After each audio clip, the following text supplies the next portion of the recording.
మహాశివరాత్రిని పురస్కరించుకొని వైభవంగా ప్రారంభమైన ఏడుపాయల జాతర ఉత్సవాలు.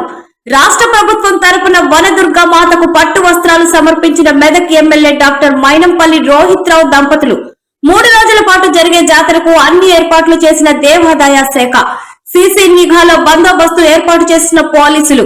ప్రజలందరికీ మహాశివరాత్రి శుభాకాంక్షలు తెలిపిన MLA doctor Mynampally Rohit Rao MLA వెంట అదనపు collector Nagesh, endowment assistant commissioner Chandrashekar, ఆలయ కార్యనిర్వహణాధికారి వీరేశం, సంబంధిత అధికారులు తదితరులు పాల్గొన్నారు.